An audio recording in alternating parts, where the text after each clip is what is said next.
Hey, Staffing Monthly, it's Dan Mori here, and I am excited about our guest. We actually have somebody that is incredibly well known in the industry, and he is really the managing member of one of the premier legal firms for the staffing industry. And as you know, such a highly regulated industry that seems to be ever evolving with the regulations that we have to jump through.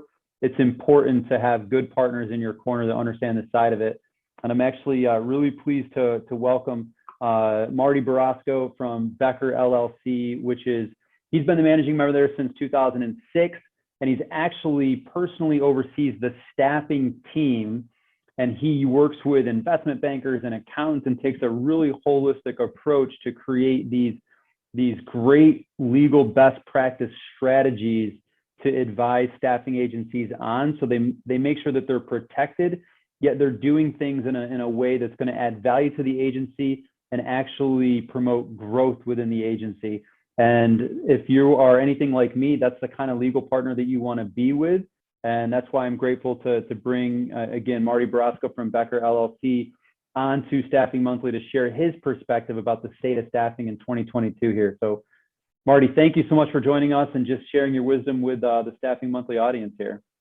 Well, thanks, Dan. Really excited to be able to chat with you a little bit about the industry. You know, we know each other, and like you, this industry is my passion. So to get a few moments to talk shop, it's always exciting.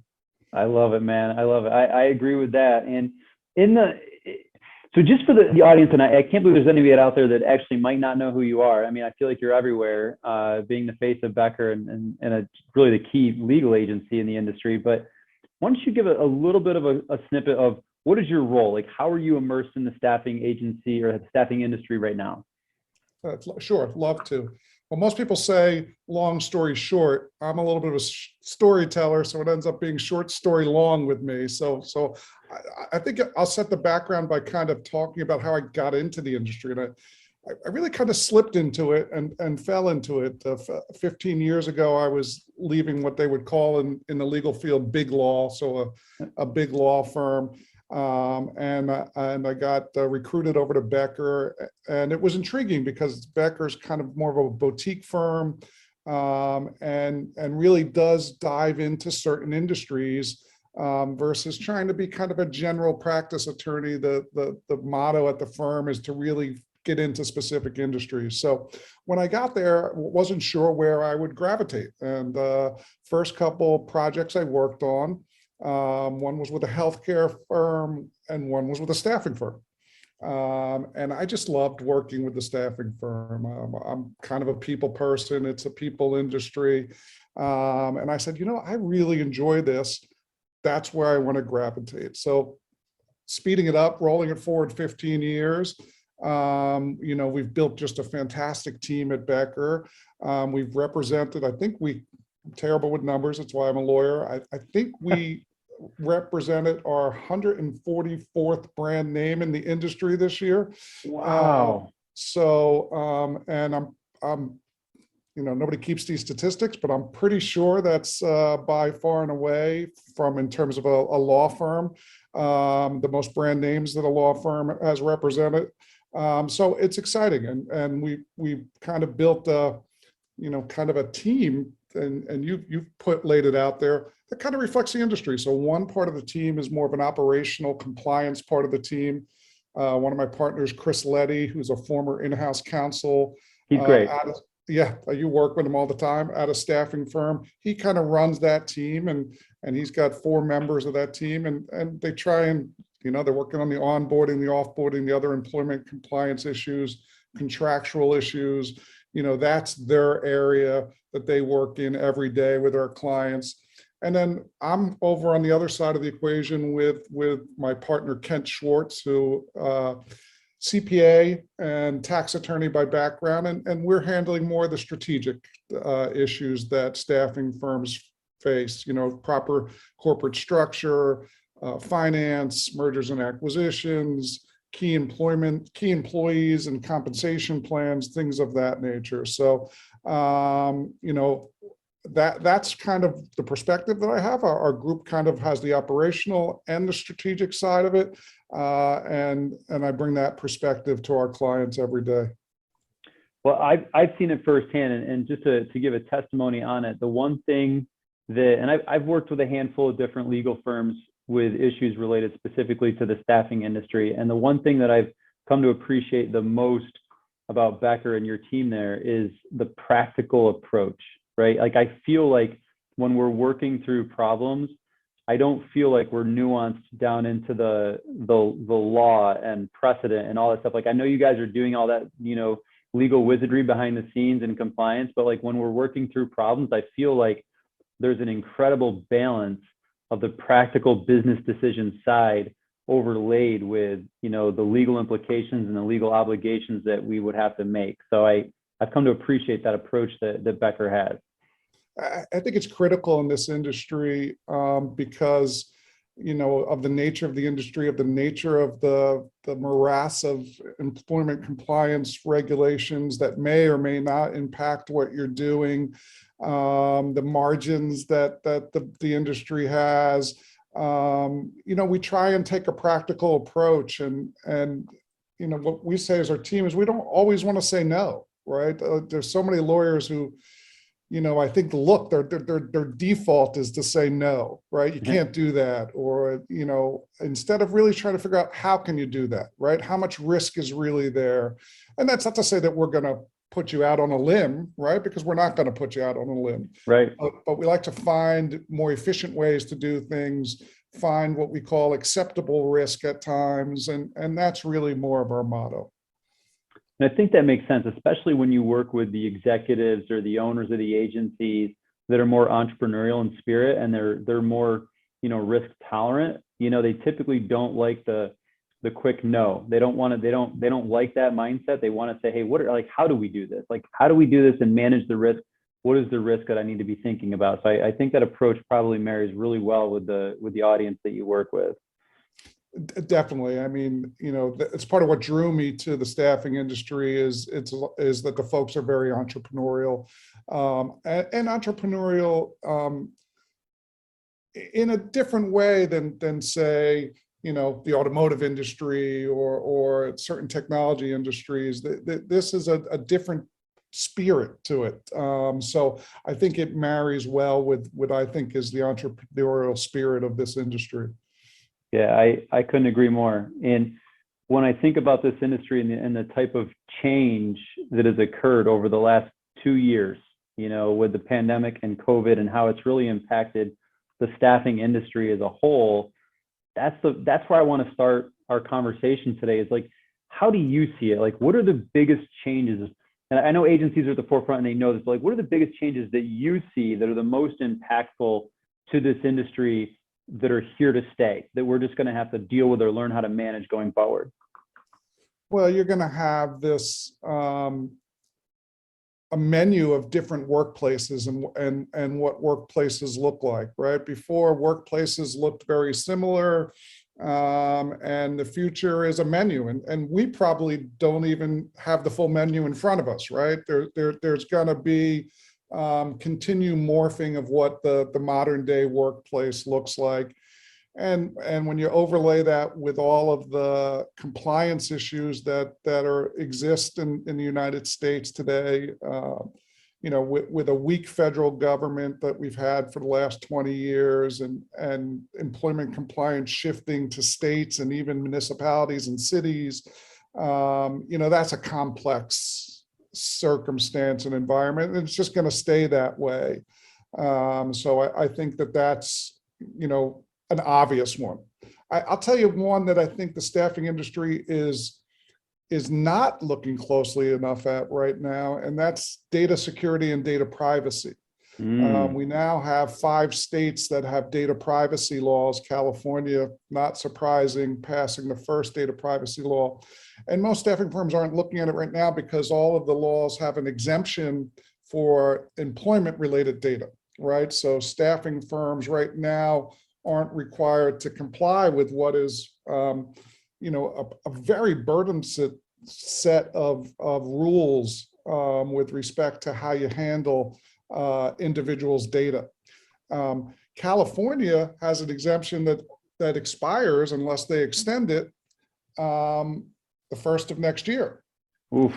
Now, there is a lot of feeling that will be extended one more year, but it hasn't been, at least as of last week. I'll be honest, I haven't looked at it in the past week.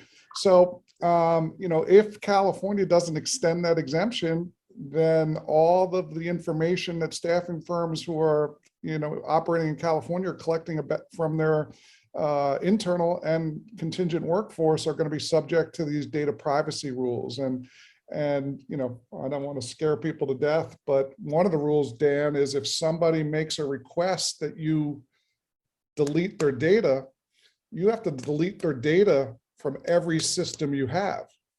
Well, if you think about the staffing industry, right, how many different places are your recruiters touching? Obviously, the ATS is easy, right? We're going to be able to delete from there.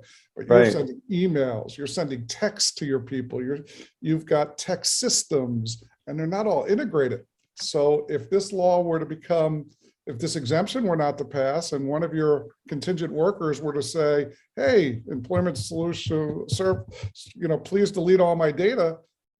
Okay, how are you going to do that?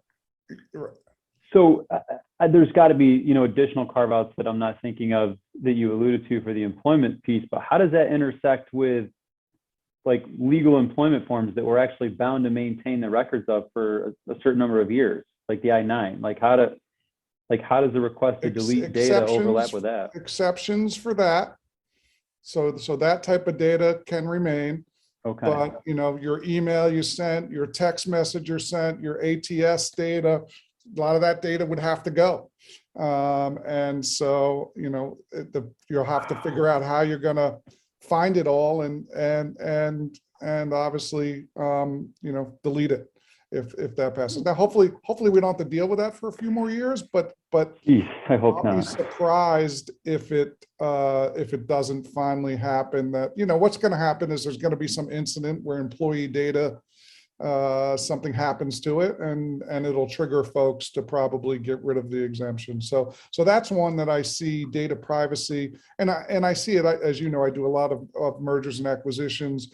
I see the buyers, especially the sophisticated buyers, spending much more time in diligence and being much more focused in the reps and warranties that they make the sellers make regarding their data privacy practices. So I'm seeing it there as well. So to me, data privacy is maybe something we avoid, but it's lurking out there as a big impact on this industry.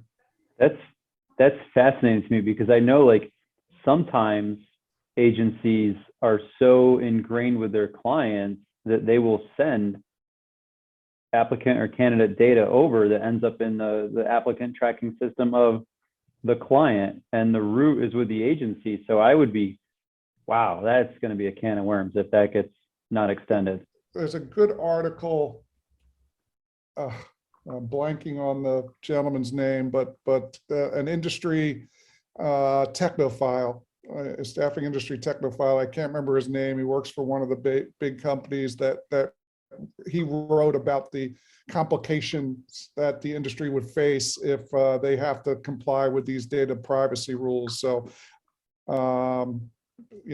people, if you Google it, you'll see it, and it's a good article. It's not that long. I think it's 5-6 pages.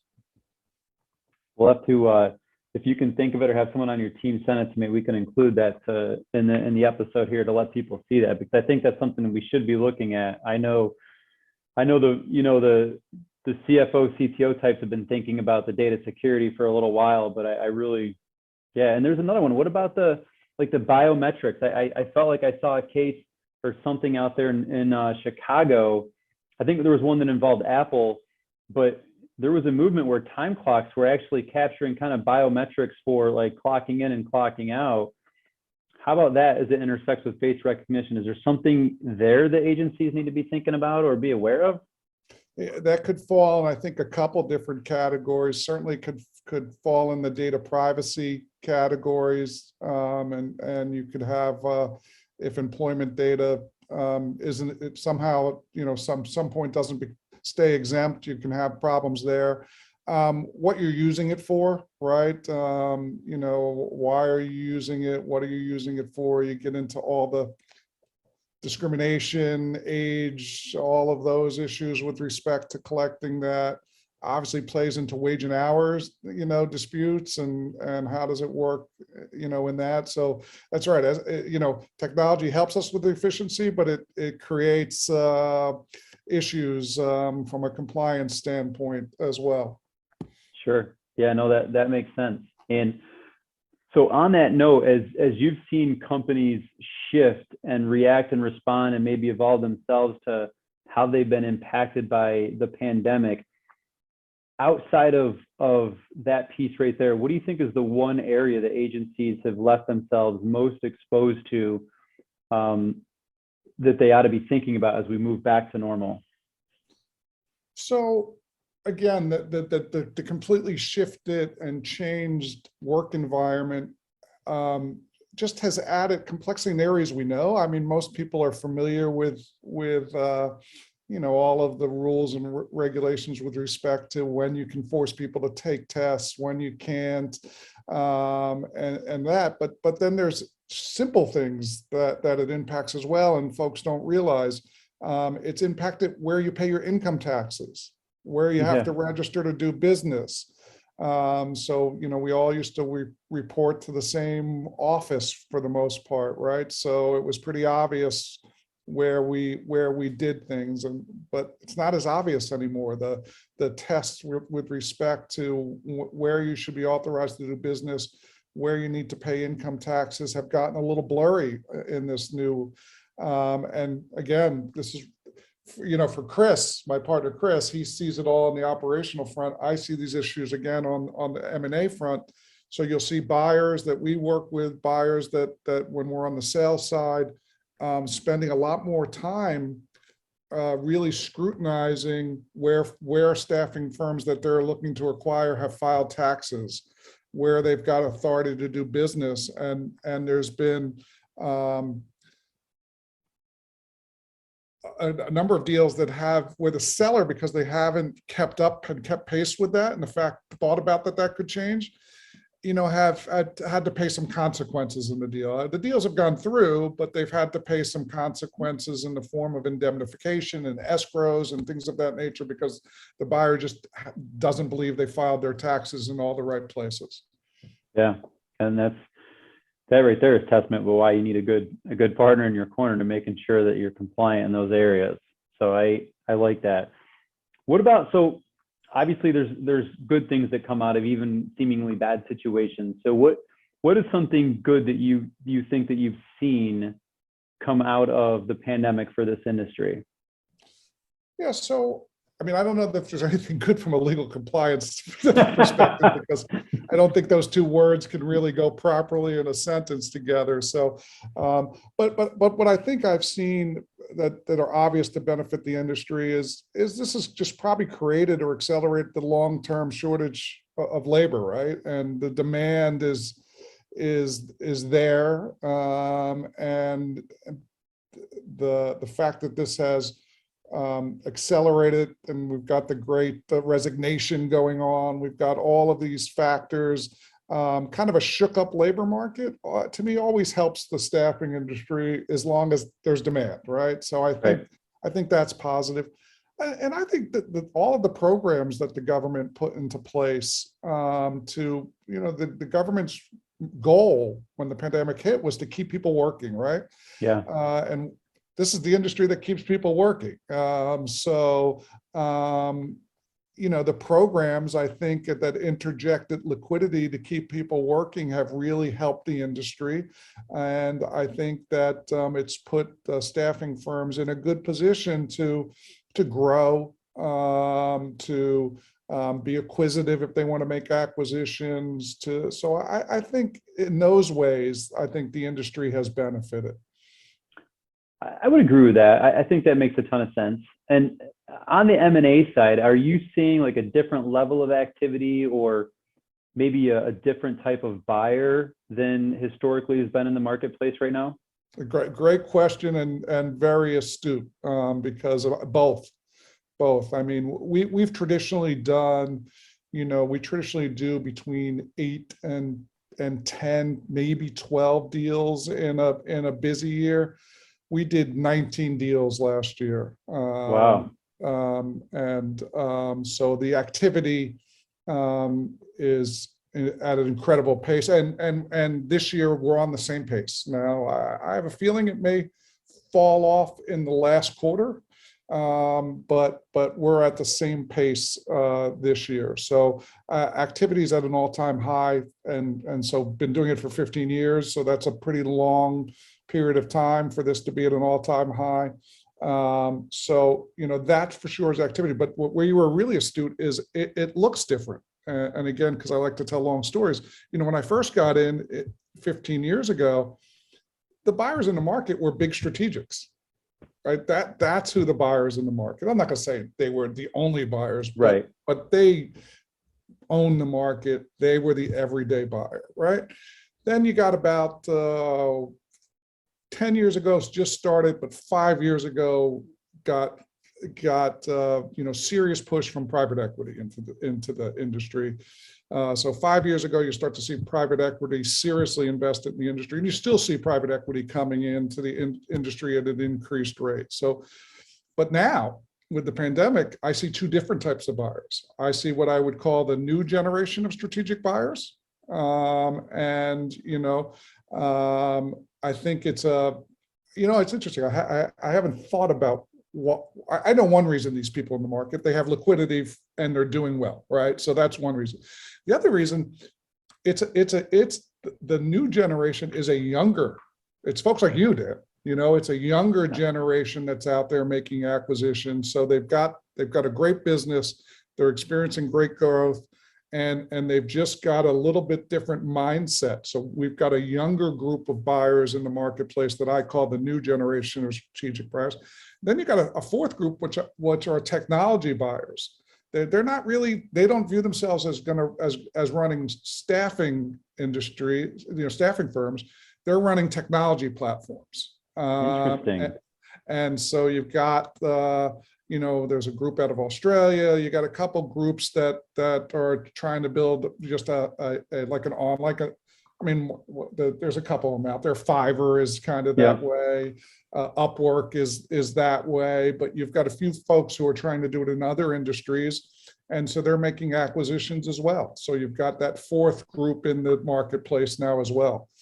So they've pre-built the digital marketplace, kind of the Uberize of it, and now they're trying to buy the people component, the clients and the people, to kind of just drop into their marketplace to accelerate it. You hit the nail on the head. That's exactly the model. Exactly the model. That's smart. And that's the crazy thing about that is, as we know about the tech sector, is they've got deeper pockets and they're willing to spend at higher valuations. So I feel like if that group takes hold, it might price the rest of the buyers out, unless there's really a strategic that can gain tremendous upside by, whether geographically speaking or client base or whatever, by doing the deal. That'll be interesting to see how that actually changes the value model of M&A in our industry. Well, I think it's part of what's the, valuations, again, 15 years, valuations are at their highest point right now. And I think that is, I don't know that it's a large part of it, Dan. I wouldn't say that, but I do think it's a small part of it. I think that buyer out there is looking as though they're a tech play, and they're thinking they're going to get a tech multiple at the end of the day. And if you look at Upwork, I mean, they traded a tech multiple, right? If you compare Upwork, to one of the publicly traded staffing firms, it's a totally different 9 day, market valuation that they're working off of. So that's their belief. Now the question is, over time, will they keep that? Will it be, when they go 5-10 years from now, will that be a technology play, or will it be a digital staffing firm, right? So, they could be overspending too, because maybe they're not going to get 10 times earnings, and they're going to end up with an EBITDA based multiple instead of a revenue based multiple. That's going to be the interesting thing. That will be very interesting to watch how that plays out, because that's what I was thinking. Are they going to bring the staffing business up, or is the staffing multiple going to bring them down? you know. Yeah. Yeah, no, that's a good It's one. a double-edged sword there. Yeah. Well, I hope for the rest of us staffing people out there that we bring their industry down. Sounds horrible to say, but well, that's a perspective I didn't see coming. That's pretty good, man. I'm excited to see what happens in the M&A market. It's always fun to see how it shapes the industry, because like in any market you can see competitors kind of ebb and flow, and then they turn into new agencies and they're acquired, you know. But at the end of the day, like the acquiring company has to acclimate that acquired company into that new brand, new culture, new way of doing things, new ethos, and that's not always easy. And sometimes it actually presents an opportunity for the legacy competitors in the marketplace, you know, sort of the blood in the water with the shark mentality. So I don't know. It's an interesting world out there. I love that side of the business. I think that's a really good point. You know, if you don't integrate right, it's almost everything. I mean, obviously you want to buy at the right price, but if you don't integrate right, then you've left the assets on the field for other people to pick up. Yeah, that's 100% right. And that's one thing, that because you're buying client contracts and selected assets, like there's nothing truly protected, because there's no client in the world that's going to say, hey, I'm bound by your agreement, I have to keep doing business with you. And there's no, you know, employee contract, contingent, temporary, otherwise, that's going to say, oh, you know, I have to stay with you because this is my assignment. Like all those assets got free will and can walk right out the door after you buy. So you better be really buttoned up with a good agreement and with good relationships that you're retaining internally. Yes, relationships for sure. For sure.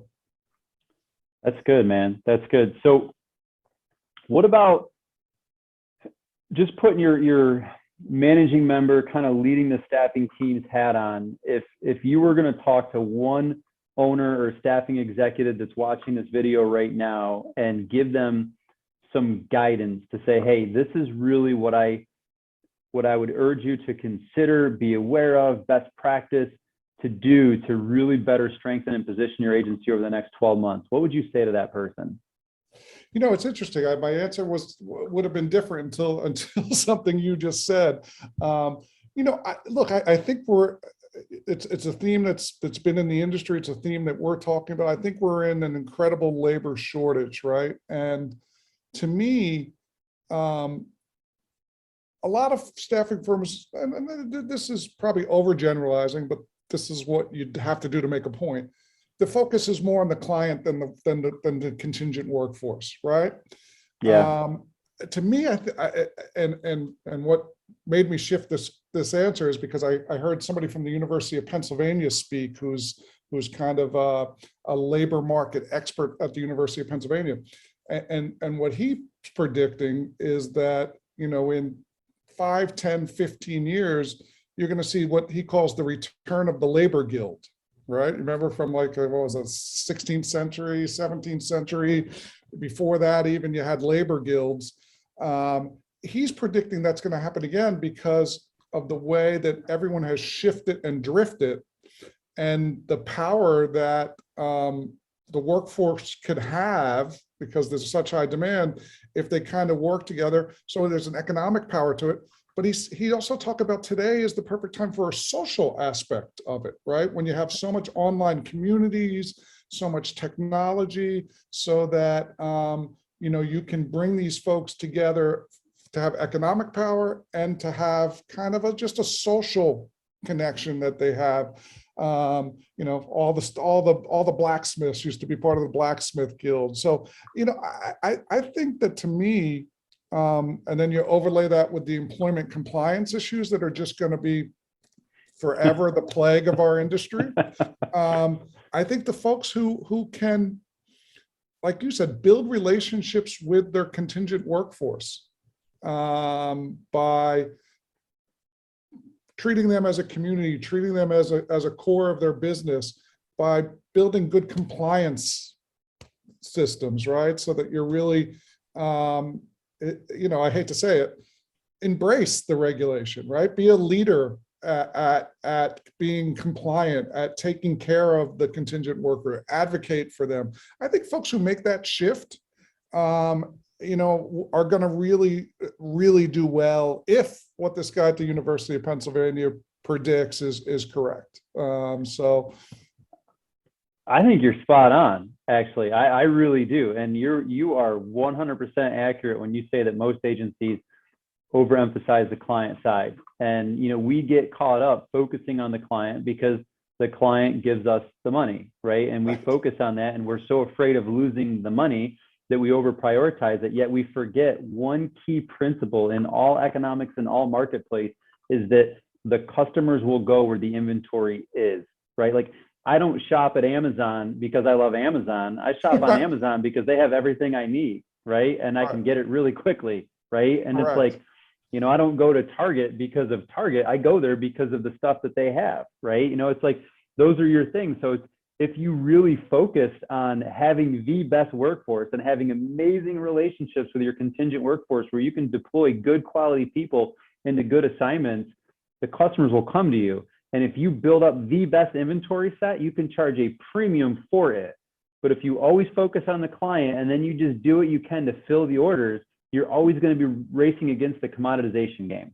And so I think you're 100% right. What labor guild or not, like, that's amazing to me. That's a pretty amazing prediction. But either way, just basic market economics say if you've got the best inventory, the customers will come to you because the demand is there. And that's basically what he was saying. He was speaking at a convention that Upwork was holding that I attended. And, he was basically saying those market principles exist, embrace them. Yeah, they really do. And yet we forget it.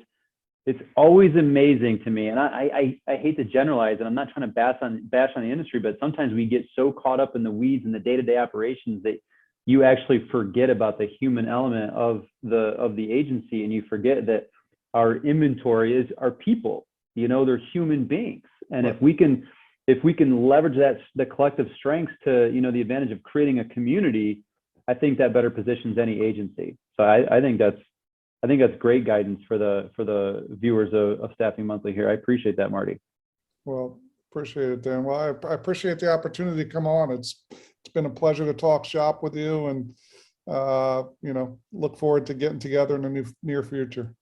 Absolutely. Likewise, man. Last thing, if anyone wants to reach out to you or Becker, what is the best way to do that if they want to get connected with a premium legal partner in the industry? Sure. Certainly can give out probably emails the easiest way. My email's mlborosko@becker.legal, and folks can certainly contact me there. Also, obviously, go on there on our website. We've got a general website. We have a website just dedicated to our staffing industry practice. So either one of those websites, they can get to a link to me, get to some phone numbers for me. So any of those methods would work. Great. And I'll make sure that we get these links right on page here. And I will urge all of you that are watching this, that if you really want to have, a good legal partner in your corner that's going to guide you through all these nuanced regulations that this industry is always going to face, or if you want to venture into M&A and you want to go down that route, I mean, it's going to pay you dividends to have somebody in your corner that can guide you the right way. So I fully endorse Becker in that regard. They've been fantastic. So, Marty, thank you again for coming on, man. I appreciate you sharing your wisdom on this industry with our group here, and I hope you have an amazing rest of your day. You too, Dan. Thanks for having me. Take care.